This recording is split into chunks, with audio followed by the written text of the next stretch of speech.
Today we are launching Operation Economic Outcast. মধ্যপ্রাচ্যের ধোঁয়া ওঠা বারুদ আর ওয়াশিংটনের নতুন অর্থনৈতিক হুঙ্কারে কেঁপে উঠেছে বিশ্ব অর্থনীতি।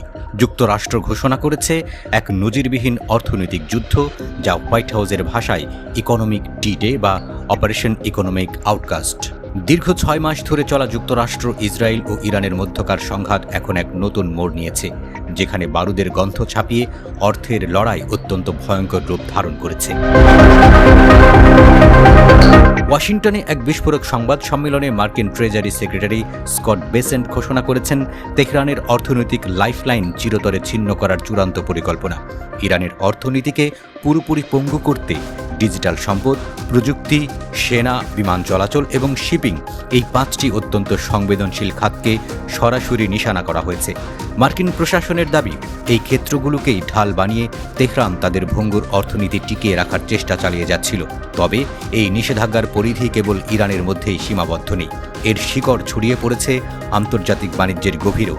মার্কিন ট্রেজারি বিভাগ সাফ জানিয়ে দিয়েছে, যেসব দেশ বা আর্থিক প্রতিষ্ঠান তেহরানের সঙ্গে ব্যবসা চালিয়ে যাওয়ার দুঃসাহস দেখাবে, তাদের বিশ্বব্যাপী প্রধান ডলার ভিত্তিক আর্থিক ব্যবস্থা থেকে বের করে দেওয়া হবে। যদিও চীন বা বড় অংশীদারদের নাম এই মুহূর্তে সরাসরি তালিকায় তোলা হয়নি, তবে ওয়াশিংটন স্পষ্ট করে দিয়েছে, কেউই মার্কিন আইনের জালের ঊর্ধ্বে নয়। ওয়াশিংটনের এই কড়া হুঁশিয়ারির বিপরীতে বিন্দুমাত্র নতি স্বীকার করতে নারাজ তেহরান।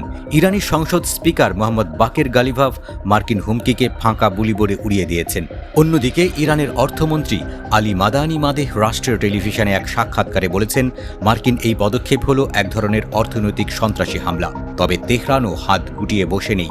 তারা ঘোষণা দিয়েছে, তাদের প্রতিরক্ষামূলক নীতি বদলে এবার তারাও পাল্টা আঘাত হানার জন্য পুরোপুরি প্রস্তুত।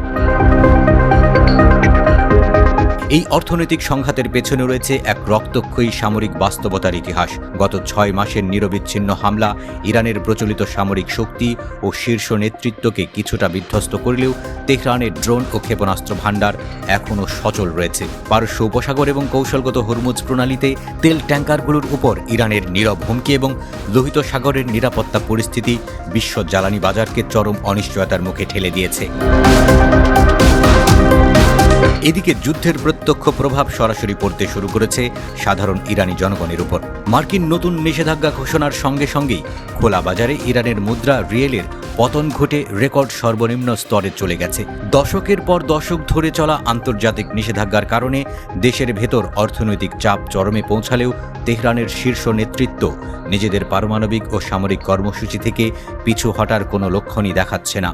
আমেরিকার প্রেসিডেন্ট ডোনাল্ড ট্রাম্পের প্রশাসন এমন এক সময়ে এই অর্থনৈতিক ফাঁদ আঁটছে, যখন দেশে বিদেশে এই অজনপ্রিয় যুদ্ধ এবং ক্রমবর্ধমান জ্বালানি মূল্য তাদের রাজনৈতিক ভবিষ্যৎকে হুমকির মুখে ফেলেছে। সামরিক পন্থায় কাঙ্ক্ষিত ফল না মেলায় এখন অর্থনৈতিক শ্বাসরোধ বা অ্যাসফিক্সিয়েশনের নীতিতে ভর করে তেহরানকে একঘরে করার মরিয়া জুয়া খেলছে মার্কিন নীতি নির্ধারকরা। সব মিলিয়ে মধ্যপ্রাচ্যের এই মরুভূমি থেকে শুরু করে ওয়াল স্ট্রিটের ট্রেজারি ভবন, সবখানেই এখন ঘনীভূত হচ্ছে এক গভীর অন্ধকারের আশঙ্কা। বিশ্ব কি তবে আরও এক রক্তক্ষয়ী অর্থনৈতিক মহাযুদ্ধের দিকে পা বাড়াচ্ছে?